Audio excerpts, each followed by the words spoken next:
I wonder if they'll be nice and restful. I had to get. Was playing a squeaker toy. She brought a bone over, so hopefully that'll keep her. There you go. I had to get Kenny set up for post game vibes, and the two came in here pulling on a stuffed elephant. They got it like Christmas. It's like, hey, can y'all chill? Like we're not. I know we're supposed to be done working, but we're actually not done working. So just hang on a second. They know. Everybody start. Oh, they of course they do. As folks start to come hang out, let's head over here real quick. I want to make sure we get the Twitch stream. Boom, we're there on Periscope. All right, Jilly, let's hit the music.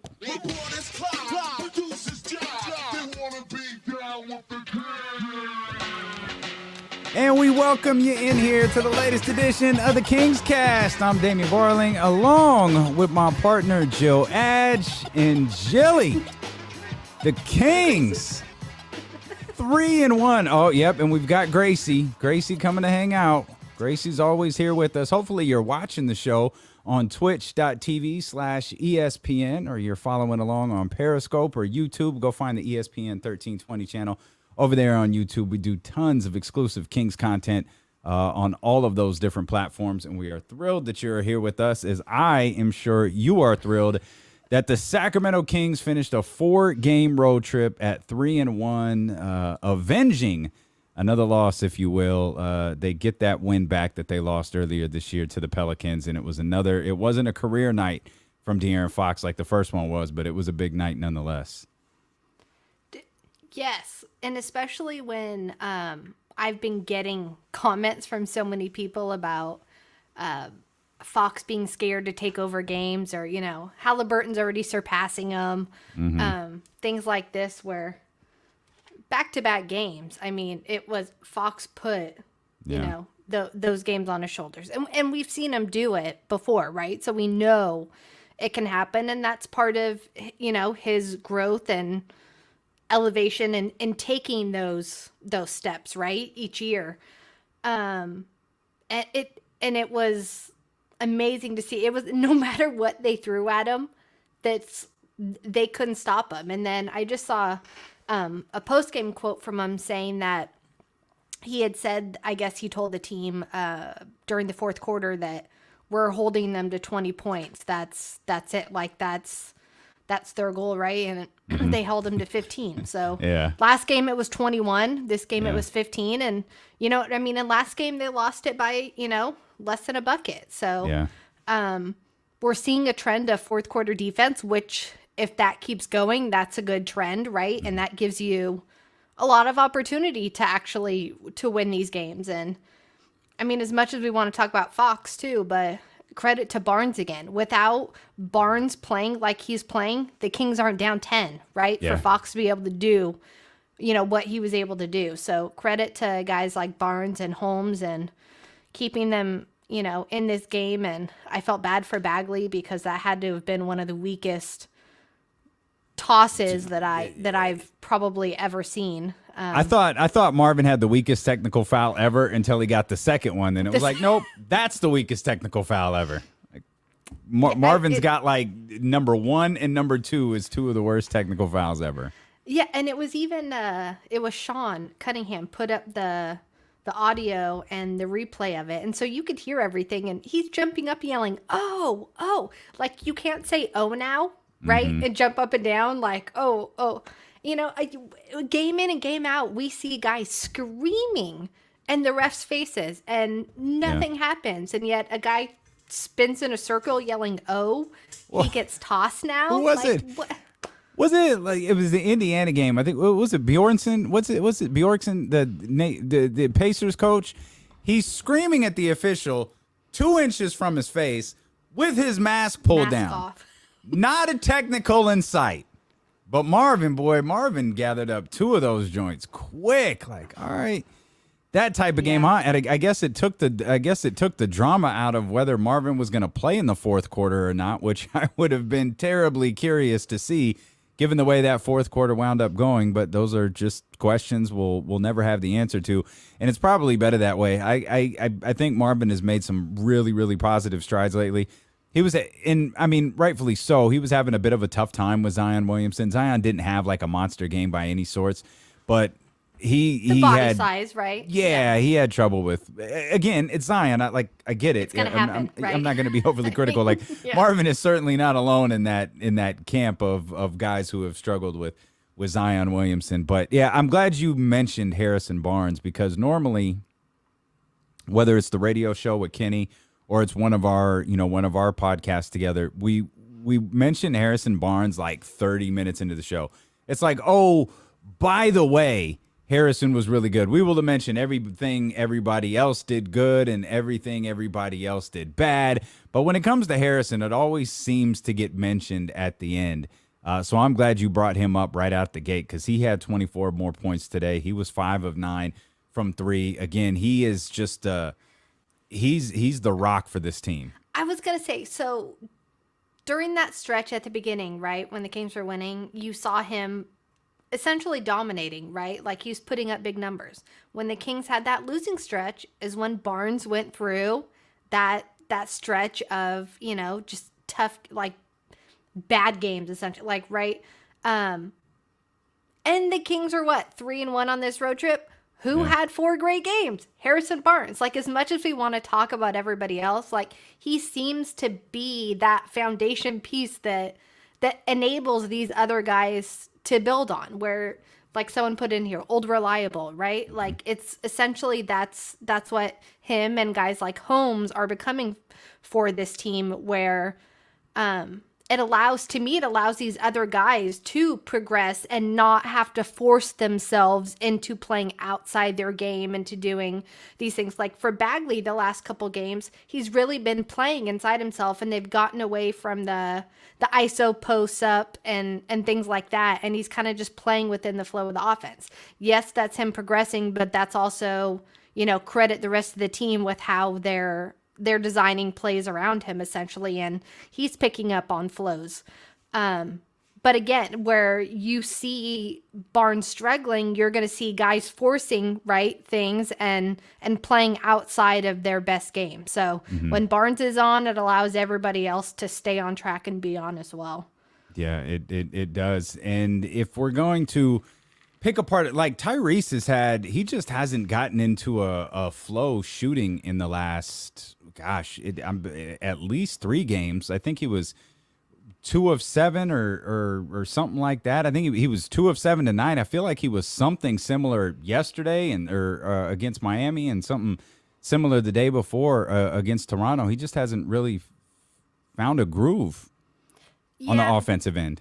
But the thing I love is that when that's not on, he finds other ways to be able to contribute, right? Like, we say that about some of these other guys, where if their shot's not on and they're not contributing elsewhere, like what do you do, right? What are you doing out here?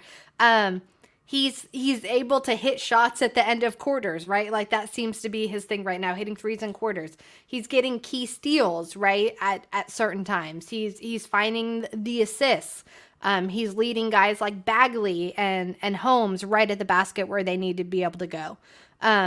So yeah, I think it's I don't even want to say the rookie struggles, but it's guys probably figuring out how to guard him and things like that, and he'll have to adjust.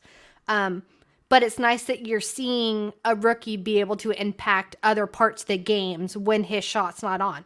I mean, because really, how many rookies can do that, where one thing's not going, but I'm going to find 3 other, facets of the game to be able to contribute and make a difference in. So his shot's not on, and you're still every game essentially seeing him close out, right? Because you really can't afford to take him off. And that's one of the hard things about this bench right now, where if he's not on there, you really don't have the other playmakers with Whiteside, with Koja, like, where you need them to essentially play outside their norm if Halliburton's not hitting some of these shots. I did appreciate, I don't even know if this should be an appreciation thing, but Luke made the adjustment in the second half of putting Guy in there. after that first half of bad bench play, right? Yeah. And tired legs, granted. I mean, what was it? Saturday they were 3 games and 4 nights. I mean, it's like, it's crazy that their schedule right now, and they're kind of playing more so than normal and crazy situations. And I was so you're going to see the tired legs, right? So I appreciated him getting some fresh legs out there and making that adjustment, because that's one thing that I've criticized him before, of not reading the game and making those kind of adjustments. So I appreciated him putting Guy in and for those minutes and getting some fresh stuff, because you know what? I felt like it was a miracle the Kings were down 10 when they were. So I think things like that again kept them within striking distance and allowed Fox to do what he did in the fourth quarter. And this was a game I was concerned about because of what you just mentioned. I wasn't necessarily concerned about the New Orleans Pelicans. I was concerned, like, okay, this is the 4th game of a 4-game road trip. It's kind of the end of the stand here for them. They had that tough loss against Miami. There's kind of, I felt like there were 2 ways that this game could go. They were either going to win, which awesome that they did, or they were going to get blown out. I didn't feel like this was going to be a close loss tonight if they lost. I felt like they were just going to come in tired, dragging, maybe a little frustrated with the way the Miami game went down, potentially trying not to be vocal about their frustrations with the officials, which has been a big topic of conversation. And unfortunately, I don't expect that's going to go away. It's going to be a lot easier to talk about the frustration of Marvin Bagley getting tossed out and the frustration with the officials after a win than it's going to be after a 1-point loss. But I was concerned about this game in that it's the last one of the road trip, and you know, how are they going to feel headed into this one? Are they going to come back dragging? Are they going to already be thinking about Wednesday? Are they going to be happy with the 2-2 split? And they were none of that. And I think one of the biggest, takeaways from this is kind of what you already mentioned. The fact that they were down. The fact they were down double digits and they were able to fight their way back into that. And we've seen basketball, it's the old cliche, basketball is a game of runs. Like we all know that. But sometimes it feels like the Kings aren't the team making that run. Right. Like once they go down, they aren't battling back. And that hasn't been the case over the course of the last few games. And how many times have they been down and the team given themselves a goal and actually exceed the goal, right? Yeah. I mean, essentially, it's normally we hear the same quotes, right?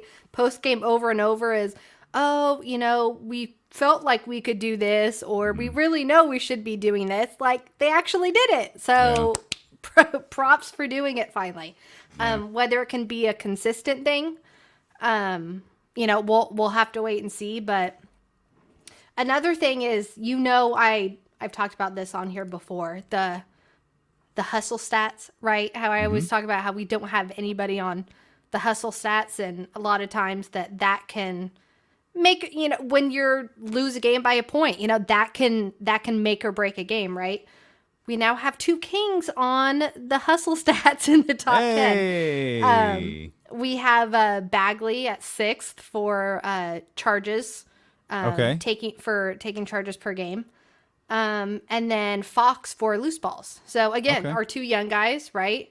But again, those are things that give you possessions, right? You're giving yourself possession. So again, just the hustle plays, show the effort, you're making a difference, keep it going. But to me, that's one thing that's really stood out in Bagley's game right now is he's doing a great job at reading when it comes to taking charges. I mean, that's on defense, and that's something that we've known that he has to improve on since college. But so it's nice to see him actually reading the flow of the game and knowing, when to take those kind of things. So that's all progress for me. And one thing that, with Bagley is I still have such a hard time of people giving up on a 21-year-old. I know he was a number 2 pick and he's not Luka. Like, I get it. But until people start looking at him as a 21-year-old who really, which most boys are held back, right? Like, that's the thing right now is you hold the boys back and it gives them another developmental year. He was ahead. Like, his freshman year in college, he should have been a senior. Like, we're still seeing a young kid physically developing into his body, into his game, hadn't played for a year. Take the growth where it is. Ignore the draft, ignore his dad. Like, I get it. It's frustrating. It's the useless, chatter, but actually appreciate and focus on the growth where we're actually seeing it from a young kid. And that's one of the things I hate, seeing him kicked out like he is. But you know what? That's a learning experience too, I guess. But no emotion I allowed. I don't think you're going to see that from most refs, but was a bad one. like I said, where he reminds me of the home plate umpire that's like doing the strike 3 call right for every strike, where you're just like, stop it, stop it. You want the attention on yourself and not everybody's and watching not the to see game, you. But That's what it is. Everybody's watching to see you.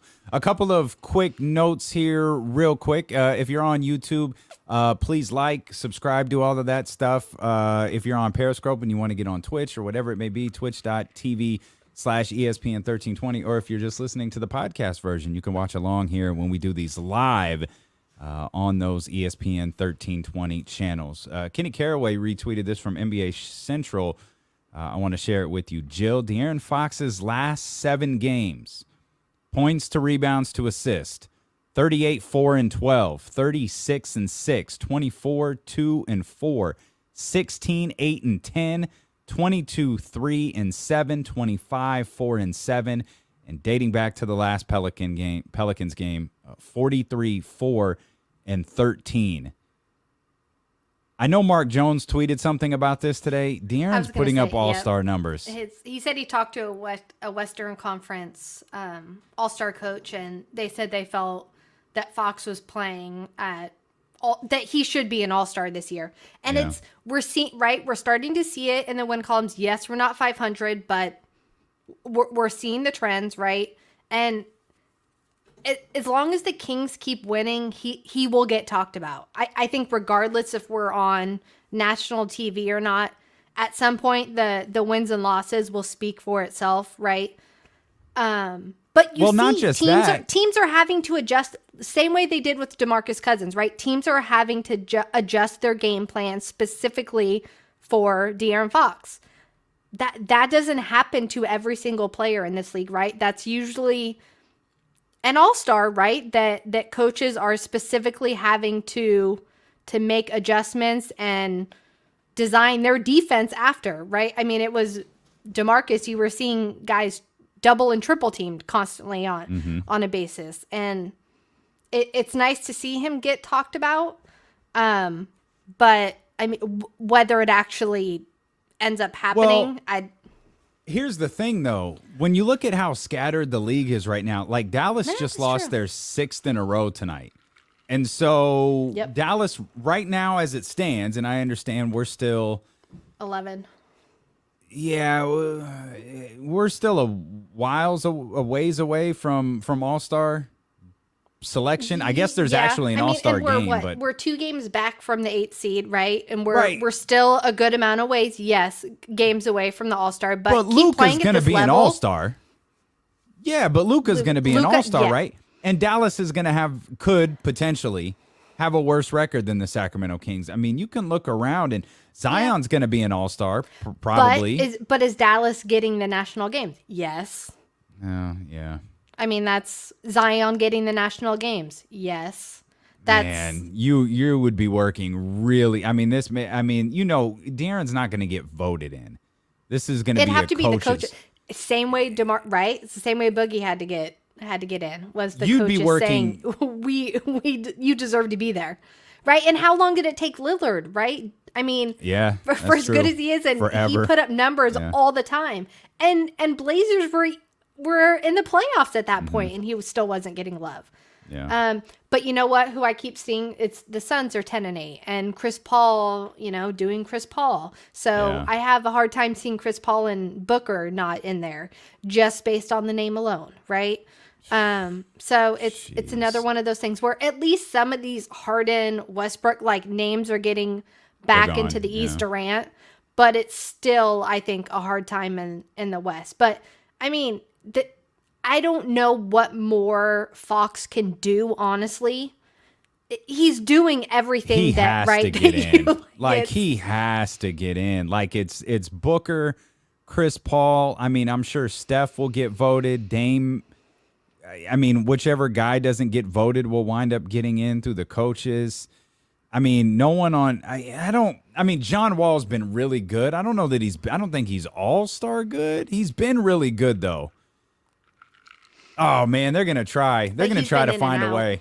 They're gonna try to find a way to keep De'Aaron out of this. And yep, it'll be the Dame Lillard thing all over again. And it was funny because didn't Dame make it? Dame missed it, and then he made it, showed out, and then like the next year he didn't make it again. Like that. Yeah. He's got in between alternates and then like coaching putting him in. I don't think it was until like recently it was actually fan voted. But last week we talked about the dunk and the 3-point contest, right? I saw something come out today saying they're trying to work it in.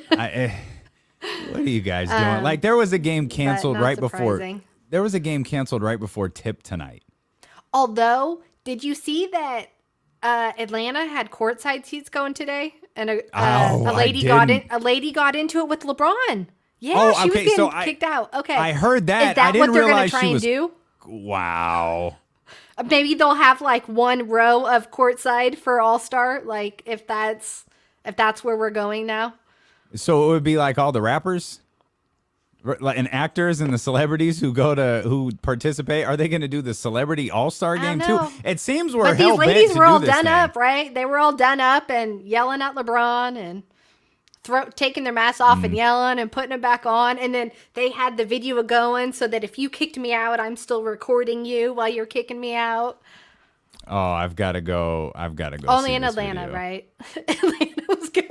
Sadly, good old Atlanta, Georgia. But if that's what, I mean, if they're allowing that at games now, maybe that's what we'll see at the All-Star game. I guess we're just all hell bent on getting everything back to normal, and maybe I'm more concerned with 23 games being postponed so far than I am congregating all the league's best players into one location and hoping that everything goes well. Yeah, what was it? The Pistons and Denver got postponed like right before tip-off, like literally. Yeah. And one of them plays the Kings coming up on Saturday. Okay. Who is it? Well, we've got the Celtics on Wednesday. We've got the Nuggets on Saturday. So it's Nuggets, yeah. So I am trying to remember if it was Nuggets or I think it was I think it was Detroit that tested. So that might not affect the Kings if that's the thing. But man, this is a rough stretch. Celtics, Nuggets, Clippers, Sixers. Those are the Kings' next 4 games. And it starts Wednesday versus the Boston Celtics. They're coming off of that tough loss against the Lakers on Saturday. And Jaylen Brown is playing just out of this freaking world. And, of course, Jason Tatum is Jason Tatum. Kemba Walker is still kind of trying to find his legs a little bit. But it's great. I mean, a 3-1 road trip, you couldn't be happier. You couldn't be more pleased. I mean, you're 1 point away from a perfect road trip, which is absolutely insane to think about. And man, that Memphis cancellation, that back-to-back stretch with Memphis that wound up being postponed, it's really hard to not believe that time at home, that time practicing, and even the few days that those guys were able to get off, it's really hard to believe that that's not playing a big factor into the way that the Kings played over the course of the last 4 games. Yeah, and we can't do that. Practice, right? Yeah. No, like it is, and especially right on the defensive end, we want to see would spending 2-3 days strictly on defense make a difference. Yes, we're still seeing lapses, but then we're also seeing 21 and 15-point quarters, which we were not seeing before. Yeah. So, especially from a new coach who's, essentially trying to implement, I would assume, a new system or a system in regards to what he thinks will succeed with this team, and Rex. And so it's nice to see. And I've said this too, where I love that every timeout and whistle, you're seeing Gentry and Rex, like clapping and going directly at guys like Fox on offense, right? Rex is going right to Halliburton talking defense, going to Buddy, going to Barnes, where, right, our core guys. Like, I just like seeing that's they target in on them, they're telling them XYZ, and then you're seeing it being implemented out on the court. So, yeah, I mean, you can't deny that practice has made a difference. And we were wondering that, right? And so it was nice to see. And yes, they were using it as an excuse. And so rightly so, it got it, and we understand that they didn't have the normal training camp, right? They're not having the normal, road trips. They're not having the normal pre-games and, these normal things that you're getting in a normal season, right? Mm-hmm. And who knows when you're going to get that again. So it's nice seeing guys, picking things up on the fly. Will it continue? Hopefully, we'll see. They're coming back home. So, yeah, to see. We'll see what happens, but can't fault it. It's working. So good to see Metoo get 8 seconds of play tonight. Did he? I totally missed that, and I was hoping he would get in earlier. Yeah, he got a solid 8 seconds tonight. You mentioned Kyle Guy a minute ago. I feel like this is worth pointing out. Kyle Guy saw minutes in the first quarter the other night. Like that's kind of dope. Like he just and he played on the second night of a back-to-back, right? Yeah, he played pretty well. He showed, right? Like, and that's what you want to see from guys being thrown into these situations. Like we talked about Metoo before, right? Like the first time he got thrown in there, it was a little rough, but you saw the progression each time, right? That he got thrown in with those guys. It was great seeing Kyle Guy getting essentially thrown to the wolves like that, right? Not having, he doesn't have the minutes with those guys. And so you really don't know how it's going to go chemistry wise and comfort and being able to read where when guys are going to be in certain areas or making certain moves. It was pretty seamless, right? Like he looked like he belonged out there. He looked like he was ready to play. End. And on tonight, I was laughing because there was one where he got ISO'd with Brandon Ingram, and he forced Ingram to actually throw out of it. And where, to me, that seemed like an easy Ingram ISO, right? Where I think it was Greg said he literally is like a gnat on you, like just moving and like moving his body, and will force you to throw it away from him. But it's nice to see the progressions on his level, not just offensively, but he wasn't getting killed defensively. And that, to me, that's normally the biggest thing you hear about him is you can't throw him in because he's going to get killed on defense. He held his own. So he looked like he belonged. So depending on what happens with Kojo, right? I don't know if he stays here for the rest of the season. His play's fluctuating, right? And his minutes, we're seeing his minutes go down. Will you see more opportunities for a guy like Kyle Guy? I would like to see it as a two-way. I'd like to see what you have there, genuinely, like we're seeing with Metoo, because we know quite a few of these guys are not going to be here, right? If they don't get traded at this deadline, that I have a hard time believing are going to be here next season. So this is where I would like to see, again, what you have in these players. So, and we got Glenn. I don't think GR3 is hurt. I just think he's kind of out of the rotation. I think that's all that boils down to. And he was at the beginning of the season, kind of like where we saw him and Belly fluctuating. And the other night we saw Kyle Guy go in, rather than GR3. And they've been playing GR3 at like the 3-4, even though he's usually kind of used at 2 or 3, depending on, lineup size, who's out there. But I genuinely think it's depending on the flow of the game and how, because I don't know if it was the Heat game or the Magic game, but he didn't play in the first half, and then you saw him thrown out there in the second half, similar to how Kyle Guy was. So to me, that end of the bench like that, where you have GR3, you have Guy, whatever happens with Belly, if he gets thrown in there or not. But it seems like he's using them as kind of like throw in change of pace guys in the second half. Yeah. Someone mentioned Jabari, like he's there, but we're not seeing him be thrown in. So I